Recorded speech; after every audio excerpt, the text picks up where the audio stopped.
Bem-vindo, internauta! Este é o Super FC pelo Mundo e aqui do meu lado ele, Gabriel Pazini. Tudo bom, Gabriel? Tudo bom, Fernando? Tudo bom, amigo internauta? Então, amigo internauta, começando logo rapidamente pela Premier League. Resultados na tela, tivemos a volta do Arsenal para a liderança, 2-1 contra o Aston Villa. Manchester City ganhou de 2-0 contra o Newcastle.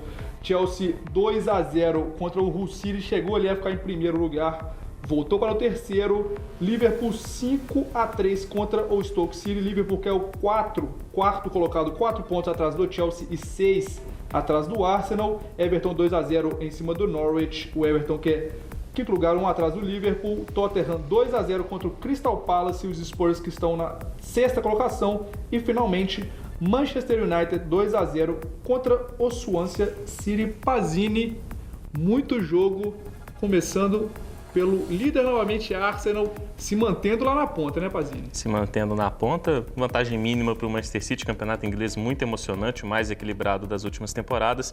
Uma boa vitória do Arsenal, com o Wilshere definindo, né? O time ainda sem o Ramsey, Ozil e Cazorla fazendo boas partidas, mas o Wilshere, camisa 10, foi o nome da partida. Um gol e uma assistência em 2 minutos para dar essa boa vitória para a equipe do Arsenal, que segue na ponta do campeonato inglês. Como você falou, o Manchester City ali logo embaixo, querendo muito esse título também, né, Pazini? Querendo muito voltar a conquistar o campeonato, perdeu na última, ganhou na antepenúltima temporada.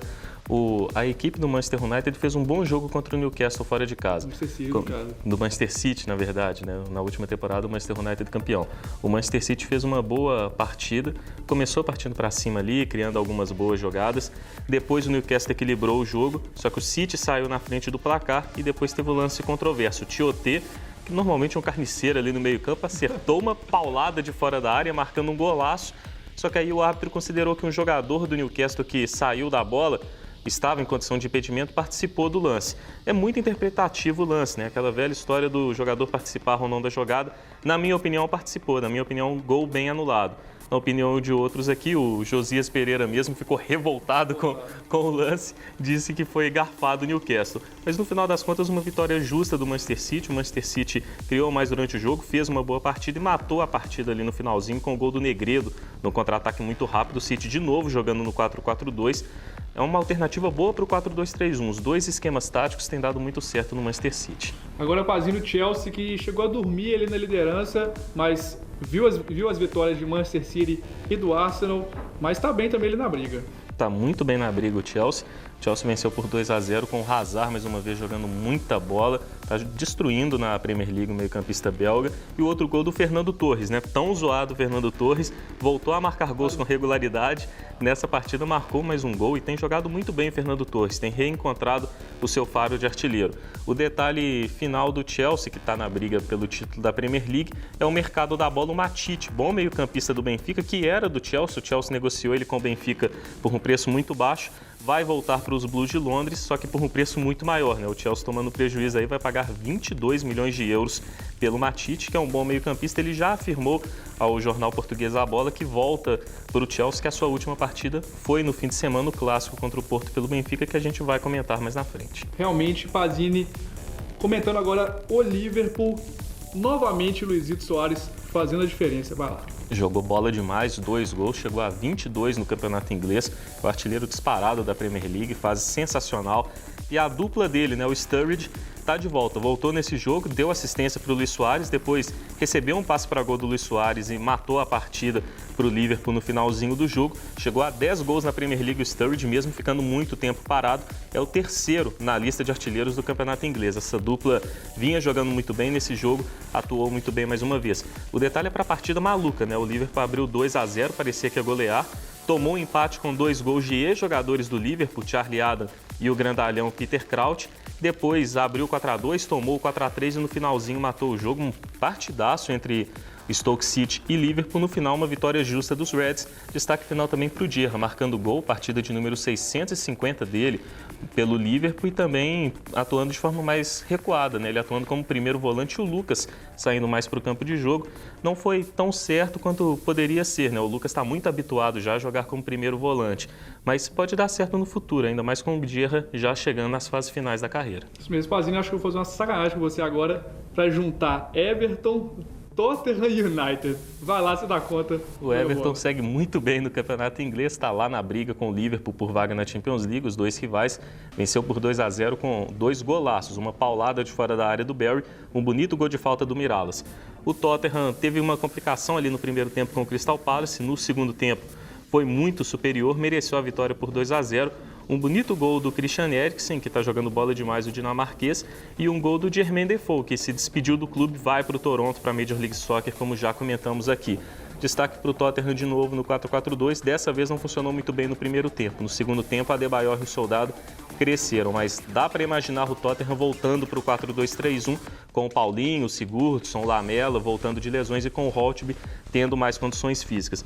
Por fim, o Manchester United volta a vencer, vence o Swansea, que eliminou o time na Copa da Inglaterra, se vinga, vence em casa, só que aí é aquele detalhe, né? O time conseguiu a vitória numa curiosidade, né? Algo que a gente tem comentado aqui toda semana. O David Moyes finalmente colocou Kagawa e Januzaj no meio-campo juntos. Os dois jogando juntos, o time dominou o jogo, criou boa chance, foi muito criativo e mereceu vencer. Isso mesmo, ouvindo o Gabriel Pazini. Agora, fim de inglês, vamos rapidinho para o espanhol, porque teve pelo menos uma partida que podia ser mais espetacular, mas resultado na tela, logo a gente fala sobre isso. A gente vai falar de empate em 0-0 do Atlético de Madrid e Barcelona. Também tivemos vitória do Real Madrid de 1-0 contra o Espanhol e Vila Real ali brigando em cima também, 5-1 contra a Real Sociedad, que obviamente também briga ali por cima. Pazini começando pelo jogo que tinha tudo para ser espetacular, vários gols, dois times com ataques muito fortes, mas 0-0 não foi tão bom, mas acho que a expectativa era tão alta que não tinha como chegar a isso tudo, né, Pazini? Pois é, esperava-se uma partida espetacular, né? Não foi assim muito por conta da tensão, né? Pela importância do jogo também, né? Um jogo que, se o Barcelona ganha, mantém a diferença para o Real Madrid, se isola na ponta, o Atlético de Madrid é a mesma coisa. Então, um jogo muito tenso, de muita marcação, por conta disso não foi aquela grande partida que se esperava, mas ainda assim foi um bom jogo, principalmente do ponto de vista tático. O Barcelona entrou sem Messi e sem Neymar, os dois atuaram só no segundo tempo, o Messi entrando no intervalo, o Neymar no decorrer da segunda etapa. O Barcelona foi melhor no segundo tempo com os dois em campo, ainda assim não teve uma grande melhora. Nenhuma das estrelas jogou muito bem, nem pelo lado do Barcelona, nem pelo lado do Atlético de Madrid. O grande nome do jogo foi o Arda Turan, camisa 10 turco da equipe do Atlético. E também a gente viu ali uma variação interessante na marcação do Atlético de Madrid. O Atlético normalmente marca atrás da linha da bola e parte em contra-ataques rápidos. Nesse jogo, além de fazer isso, teve hora que o Atlético colocou o pessoal marcando no campo de defesa do Barcelona, marcação sob pressão, principalmente em cima do Busquets, né, que é o jogador que faz a saída de bola do Barcelona. Então, muito inteligente o Simeone nessa questão tática para o duelo contra o Barcelona. O interessante é que, apesar disso tudo também, os dois times criaram boas chances no segundo tempo, pelo menos umas 2, 3 oportunidades para cada lado, mas o jogo ficou devendo sim, apesar de não ter sido uma partida de todo ruim, foi uma partida com alguns lances bem interessantes. Um empate que não é bom, mas também não é ruim para os dois, principalmente para o Barcelona, que atuou fora de casa. Os dois vão ficar nessa briga aí mesmo pelo título do Campeonato Espanhol até o final com o Real Madrid. Finalmente, né? O Campeonato Espanhol é emocionante. Finalmente, pelo menos é emocionante nos 3 times ali, né, Pazini? E Real Madrid que está 3 pontos abaixo, isso mesmo, pertinho ali, já que Atlético de Madrid e Barcelona estão empatados na liderança. Cristiano Ronaldo não fez a diferença dessa vez. Quem fez foi um jogador que muita gente não gosta.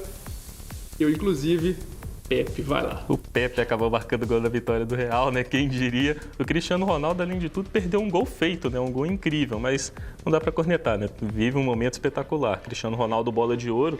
A gente até vai ter um comentário completo sobre isso no esporte.com. Foi uma vitória justa do Real Madrid, apesar do placar apertado, o Real dominou o rival do Barcelona no jogo inteiro, mereceu essa boa vitória. Um detalhe final ali do jogo interessante, bem equilibrado entre Barça e Atlético, o Léo Batistão, aquele atacante brasileiro que foi bem na última temporada com o Raio Vallecano, sem espaço no Atlético, foi emprestado para o Betis até o final da temporada. Ele catou na bola no meio, assim, Pazini para fechar o espanhol. Vitória do Vila Real, importante ali na briga contra o Real Sociedad. Pois é, um jogo que normalmente a gente não comenta muito, né? Porque foi bem interessante do ponto de vista do duelo dos times. Os dois estão se enfrentando pela Copa do Rei da Espanha, 0-0 no jogo de ida. O Villarreal vai decidir em casa no El Madrigal. Se esperava um jogo muito equilibrado, né? A gente viu nesse fim de semana o que pode ser no meio de semana, né? Um 5-1 do Villarreal, Giovanni dos Santos marcando 2 gols, mexicano muito bem por lá. E o Uchi, nigeriano, que vem para a Copa do Mundo, está vivendo uma das melhores fases da carreira. Marcou 2 gols também, excelente exibição, uma boa vitória do bom time do Villarreal, sobre uma equipe muito boa também, que é da Real Sociedad. As duas equipes, junto com o Athletic Bilbao, brigando pela 4ª vaga ali na Champions League atualmente. O Athletic é o 4º, o Athletic que meteu 6-1 na Almeria na rodada, Villarreal 5º, Real Sociedad no 6º lugar.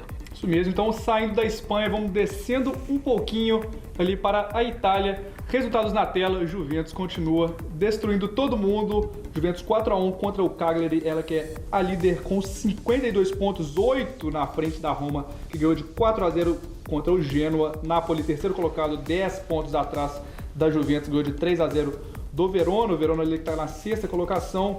Torino do gigante Cerci, 0-0 contra a Fiorentina, a Viola que é a 4ª colocada. Inter e Chievo, 1-1. E Sassuolo, 4-3 contra o Milan. Seedorf chegando lá em Milão. Pazini começando então pelo líder Juventus, 4-1. Vitória mais do que tranquilo, como já era esperado, né? Massacre tranquilo, né? Normalmente a gente fala de Pirlo, Vidal, Pogba, Tevez. Dessa vez o Llorente foi o destaque do jogo, 2 gols. E também tivemos o Lichtsteiner, 1 gol, 2 assistências. 11ª vitória seguida da Juventus, que caminha para o tricampeonato italiano. Agora Roma, 4-0. Também muito fácil o campeonato italiano. Algumas apostas você já tem jeito de acertar, vai lá. Roma segue atrás ali da Juventus, mas pelo menos para tentar voltar para a Champions League seria excelente, sensacional para o time. Totti foi o nome do jogo, 1 gol, uma assistência. O Florenzi com um bonito gol de vôlei e o Maicon, lateral brasileiro, também foram destaques do jogo. O Maicon que marcou 1 gol, inclusive. Um pouquinho ali abaixo da Roma, o Napoli também, outra vitória fácil. O campeonato italiano não está tão legal assim nessa marca. O Napoli, o Juventus, ao que tudo indica, né, já comentamos algumas vezes, vai ser campeão muito fácil. O Napoli conseguiu uma boa vitória, Higuaín atuando bem, Callejon também, mas os nomes do jogo foram o Mertens e o Insigne, que compõem também o setor ofensivo, 1 gol para cada um. Beleza, Torino, infelizmente, empatou, já em bola, Pazini, com a Inter. Depois a gente deixa o Milan de fora, vai lá. A Inter acabou ficando no empate com o Chievo, resultado decepcionante. O gol marcado pelo Yuto Nagatomo, bom lateral japonês da equipe.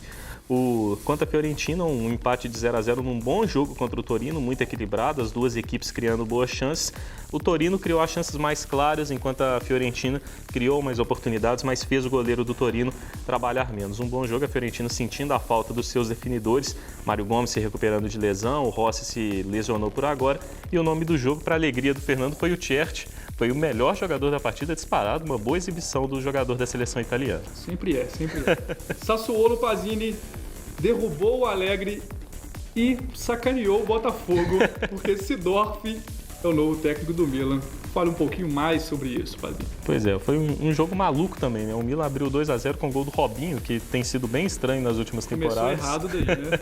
Depois o Milan ampliou o marcador com o Balotelli e imaginava-se uma goleada, porque era 2-0 com 13 minutos. O Sassuolo virou para 4-2 com 4 gols do Berardi, atacante de 19 anos, garoto fazendo história, ele que vai para a Juventus na próxima temporada, é muito bom de bola, o Berardi. Depois o Milan, com as entradas do Honda, camisa 10 japonês que estreou, e com o Montolivo, que é volante titular do time, o Milan cresceu, merecia até o empate. O Honda mandou uma bola na trave, jogou muito bem, o Montolivo marcou o 3º gol, só que o Milan não conseguiu empatar a partida, apesar de ter merecido pelo bom segundo tempo que fez quando as duas peças entraram. Acabou ficando só no 4-3, o Alegre demitido justamente, já não tinha mais clima, muita pressão em cima dele, não vem fazendo grande trabalho. O Milan está a 10 pontos da Inter de Milão e de zonas de classificação aos torneios europeus. Assume o Seedorf que conhece o elenco, tem reconhecimento, apesar de ser o primeiro trabalho como treinador, conhece bastante, conhece o Milan também, passou muito tempo por lá e conhece bem o elenco, tem muito respeito, então acho que pode dar certo essa fórmula aí do Seedorf assumindo o Milan, até porque o Milan não atravessa lá uma grande fase, mas tem bons jogadores. Chegando o Seedorf, ele pode dar um ânimo a mais e organizar a casa. A má notícia é para o Botafogo, né? Volta para a Libertadores e perde seu principal jogador. Impressionante o azar do Botafogo, né? Impressionante. Filho italiano subindo agora para a França. Resultados na tela. Pazini vai embolar tudo. PSG 2-1 contra o Ajaccio. 1-1 entre Montpellier e Mônaco. E o Reims ganhou de 2-1 do Lille. Pazini, como eu falei, embola o francês rapidinho, vai lá.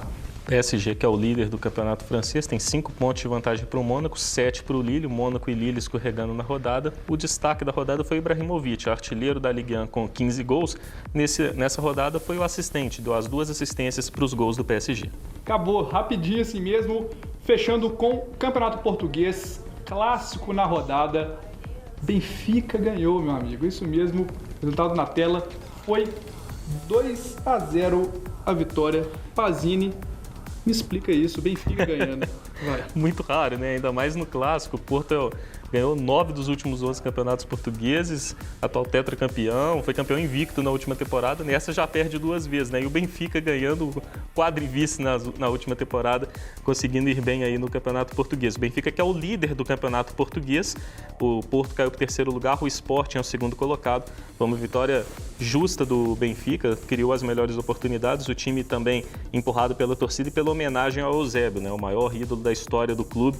Faleceu no último fim de semana e foi homenageado pela torcida nesse grande clássico contra o Porto, uma grande vitória do Benfica com boa atuação do Rodrigo, marcou o gol, e também do Garay, que marcou o 2º gol da equipe do Benfica, vitória dos encarnados no clássico português. Agora, para fechar o Super FC pelo mundo, curiosidades do menino Pazo. Já joga a bola, Pazini, para fechar pelo mundo. A curiosidade hoje é sobre o Borussia Dortmund, sobre o Kuba, o Jakub Blaszczykowski, que é um meia-direita da equipe, bom jogador. Jakub Blaszczykowski, muito bom, né? Um dos importantes jogadores do Borussia Dortmund, né? Está lá desde 2007, na campanha do bicampeonato alemão e também da Copa da Alemanha, da Supercopa também. Ele foi fundamental em todos os títulos. E nessa temporada vem sendo um jogador importante para o Borussia Dortmund também. Agora, a situação é em relação ao começo da carreira dele. O Kuba, quando era um garoto lá na Polônia, jogando bola ainda, aos 10 anos, ele presenciou um fato terrível. O próprio pai dele matou a mãe, o pai foi preso, ele e o irmão tiveram que crescer junto com a avó. E mesmo com toda essa situação, o Kuba acabou não desistindo do futebol graças ao tio dele. O tio dele, que tinha sido capitão da seleção polonesa, fez o Kuba continuar jogando, ele se destacou nas categorias de base, foi para o Wisła Cracóvia, que é um dos maiores times do futebol polonês, se destacou por lá, títulos, prêmio de melhor jogador. Foi para o Borussia Dortmund, hoje é um dos melhores meio-campistas do mundo, cobiçado por outros grandes clubes do futebol europeu. Uma história bacana de superação pessoal do Kuba, que é um baita jogador. Inclusive, recusou na última semana o salário maior do Borussia Dortmund, porque acha que um jogador de futebol não tem que ganhar tanto quanto ganha. Uma história muito bacana do Kuba, que é um baita meio-campista e uma baita pessoa fora de campo também. Isso mesmo, ótimo detalhe final do Pazini aqui. Com isso, já agradeço ele. Muito obrigado, Pazini. Obrigado, Fernando. Obrigado, amigo internauta. Como sempre, internauta, acesse www.superfc.com.br e siga-nos no Twitter, o @super_FC. Até a próxima. Tchau, tchau.